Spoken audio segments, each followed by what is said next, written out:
ಬೆಂಗಳೂರಿನಲ್ಲಿ ಕಸ ವಿಲೇವಾರಿಗೆ ಬಹಳ ದೊಡ್ಡ ಸಮಸ್ಯೆ ಆಗಿದೆ. ಈಗ ಎಲ್ಲಿ ನೋಡಿದ್ರು ಹಂಗೆ ಕಸ ತುಂಬಿರುವಂಥ ಲಾರಿಗಳು ಹಂಗೆ ಉಳ್ಕೊಳ್ತಾ ಇದೆ. ಪರಿಷತ್ನಲ್ಲಿ ಡಿಸಿಎಂ ಡಿ.ಕೆ. ಶಿವಕುಮಾರ್ ಅದಕ್ಕೆ ಉತ್ತರವನ್ನ ಕೊಟ್ಟಿದ್ದಾರೆ.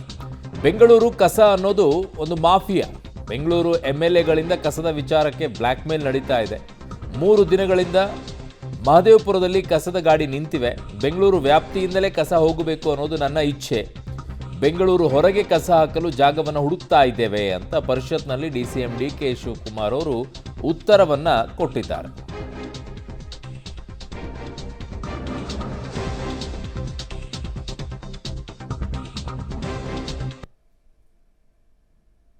ಎಲ್ಲ ಮೀಡಿಯಾಲಿ ಇವತ್ತು ಬೆಳಗ್ಗೆ ಕೂಡ ನಾನು ಗಮನಿಸಿದೆ. ಇದ್ರ ಬಗ್ಗೆ ಒಂದು ದೊಡ್ಡ ಆರ್ಟಿಕಲೇ ಎಲ್ಲ ಟಿವಿಯವರೆಲ್ಲ ಮಾಡಿದ್ರು, ಪೇಪರಲ್ಲೂ ಬರ್ತಾ ಇದೆ. ಇದೊಂದು ದೊಡ್ಡ ಮಾಫಿಯಾ. ಹಿಂದೆ 89 ಇದನ್ನ ಗ್ರೂಪ್ ಮಾಡಿಬಿಟ್ಟು ಟೆಂಡರ್ ಕರೆದಿದ್ರು. ಅವರೆಲ್ಲ ಕಾರ್ಟೆಲ್ ಮಾಡಿಕೊಂಡು 85% ಅಬೋವ್ ಹಾಕ್ಕೊಂಡು ತಿರ್ಗಾ ಕೋರ್ಟ್ಗೆ ಹಾಕಿ ನಮಗೆ ಏನು ಕೆಲಸ ಮಾಡೋಕ್ಕೆ ಅವಕಾಶ ಕೊಡ್ತಾ ಇಲ್ಲ. ನಂಬರ್ 1. ಎರಡನೇದು, ಕೋರ್ಟ್ ಅವರು ಕೂಡ ತೀರ್ಪನ್ನು ಕೊಡ್ತಾ ಇಲ್ಲ, ಏನು ಮಾಡಬೇಕು ಅಂತ ಕೊಡ್ತಾ ಇಲ್ಲ. ನಾನು ಇದನ್ನು ಏನಾದ್ರು ಮಾಡಿ ಭಾಗ ಮಾಡಿ 4 ಭಾಗ ಮಾಡಿ ಒಂದು ಬೆಂಗಳೂರಿಂದ 50 ಕಿಲೋಮೀಟ್ರ್ ದೂರಕ್ಕೆ ಯಾವುದಾದ್ರು ಗುಡ್ಡೆಗಳ ಪರವಾಗಿ ಹಾಕಬೇಕು ಅನ್ನೋದು ಒಂದು ದೊಡ್ಡ ಪ್ರಯತ್ನ ಮಾಡಿ 4 ಟೆಂಡರ್ ಕರಿಬೇಕು ಅಂತ ಪ್ರಯತ್ನ ಮಾಡ್ತಾ ಇದ್ದೀನಿ. ಆಮೇಲೆ ಈ ನಮ್ಮ ಬೆಂಗಳೂರು MLAಗಳು ನಮ್ಮನ್ನ ಬ್ಲ್ಯಾಕ್ ಮೇಲ್ ಮಾಡ್ತಾ ಇದ್ದಾರೆ.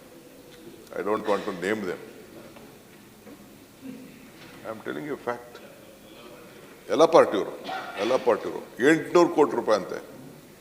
ಎಂತಕ್ಕೆ ಅವ್ರಿಗೆ ಡೆವಲಪ್ಮೆಂಟ್ ಕಾಸ್ಟ್ ಕೊಡಬೇಕು ಅಂತ ಅಂದ್ಬಿಟ್ಟು ನಾನು ಹೆಸರು ಹೇಳಂಗಿಲ್ಲ. ಇಲ್ಲಿ 800 ಕೋಟಿ ರೂಪಾಯಿ ಎಲ್ಲ ಇದು ಸರಿಯಾಗಿ 3 ದಿನದಿಂದ ಮಹದೇವಪುರದಲ್ಲಿ ಗಾಡಿ ನಿಂತೋಗ್ಬಿಟ್ಟಿದೆ.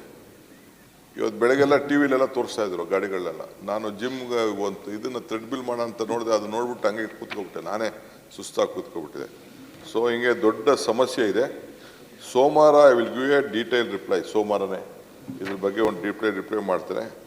ಇದಕ್ಕೆ ನಾನು ಕೂಡ ಇದನ್ನು ಏನಾದ್ರು ಮಾಡಿ ಬೆಂಗಳೂರು ವ್ಯಾಪ್ತಿಯಿಂದನೇ ದೂರ ಹೋಗಬೇಕು ಅಂತ ಎಲ್ಲ MLAಸ್ಗೂ ನಿಮಗೂ ನಾನು ರಿಕ್ವೆಸ್ಟ್ ಮಾಡ್ತೀನಿ.